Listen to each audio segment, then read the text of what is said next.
Cody here with TackleDirect. Just want to go over a few things that we do in the fall to fill our coolers up with tog and striper. Went outside today, it was just nasty. We got a little 23-foot center console. It was a little too much for us. Waves were anywhere from 3 to 6, 7 footers. We were rolling through every now and again. But we did okay in the inlet.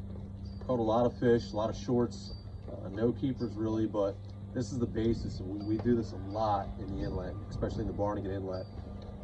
Using spot. Me and my dad, a lot of his friends, been using spot for years. It's a little tiny bait fish that we buy. They come from Maryland, Virginia. We sometimes catch them up here a lot, but the main focus of using them is being able to get that bait down to them. We're using about a 2 to 3 foot leader on a 1 to 3 ounce trail. The lighter the weight I can get away with, the better I feel. I like using 1s. 2s is pretty much what we almost always use, but if I can get away with a 1, I'm going to use it. 2 to 3 foot leader, 30-pound fluoro on a 4, 5, sometimes 6/0 circle hook. New Jersey passed a law, have to use circle hooks now, which is okay with me. What you got to think of is when you're fishing these inlets, is that rock isn't just straight up and down like a seawall. That rock is a pyramid. So you got to think, when I cast to the top of them rocks where it's exposed, you're coming down with it. So as soon as I cast it up there, I'm flipping the bail over, letting my bait drift down on an angle. When that drifts down, you want to hit that transition point from sand to rock. A lot of the stripers set up there. When you're doing that, and you finally do get a bite, a lot of people wait too long with these circle hooks, and that's where I think that circle hooks can kind of be a little bit of detrimental as people that don't know how to use them, is that they wait too long and then they get gut hooked, and you know, everybody knows what happens then. So a lot of times when I get the bite, I'll let them run for pretty much about the same amount of time as I can let it run, grab with my other hand, flip the bail over, reel down, and just pull up on them. That's all you do. You really don't need nothing. You do miss a few here and there, but when you do get them, you actually got them, and typically they don't come off. Another thing we like to do is tog fish, and a lot of the tog fishing we do, we're using magic tail bucktails. This is their tog jig, works great. We use anything from 1 to 5 ounces depending on depth. Great little jig. Again, I use that 3 to 4 foot fluorocarbon leader, and that's because a lot of these, all of these, braid has a tendency to get tangled up in everything. I mean, I'm sure you've seen it. If you fish with braid, it gets tangled up, your jigs end up upside down.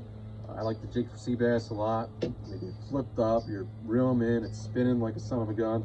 It's just no good. It's a real pain in the butt, and a real easy way to fix that is putting that little bit of fluorocarbon on there to give it that line. It's able to straighten out.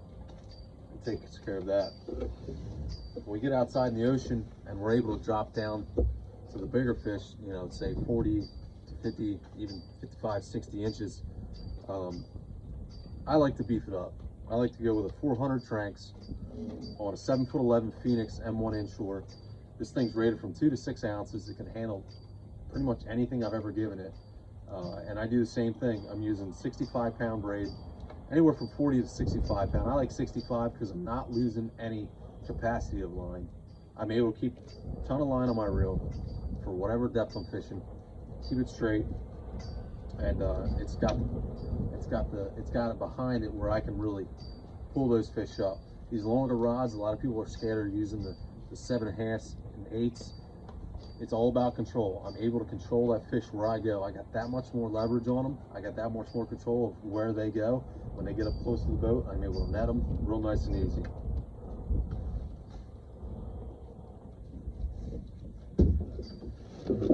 Quick thing is with these spots, I want to go over. I see a lot of people in the inlet fishing these spots, and they just don't know how to rig them right. And it makes a big deal as far as the hookup ratio and losing your spot. So a little spot here, just a little fish, anywhere from 4 to 6 inches. What you want to do with these circle hooks is go from the bottom lip up through the top of the nose, so it sits like this. A lot of people go through the back. When you go through the back and you're in that much current, that's turbulence, that fish is down there just spinning. When you're reeling your rod up to go cast another time, it's just spinning. And anytime you can take spin out of the equation, you have to. Over the top, I hook a lot of fish like this. It keeps the spot alive longer. You're closing that mouth. You're actually keeping these fish from drowning. When I get into them thick and I'm able to, when I'm outside and the current's not too bad, I will go sideways. There's a little scale underneath the eye, and it's like a plate where you're able to go through both of them. It does sit sideways, and I think the hookup ratio is a little better there. I usually do that when I'm not afraid of snagging. These circle hooks do get snagged, so I'm not as afraid of getting snagged up in the rocks, snagged up in the the mussels, things like that. I will hook it sideways. Little fish are great. Circle hooks are great, but use them. Make sure when you're using them, you're taking care of your fish. You're taking care of the striper and the fisheries that we have up here, that we're not injuring them any worse than we can be with J hooks and stuff. So that's just a couple tricks that we do in the fall for tog and striper, and I appreciate it. Thanks.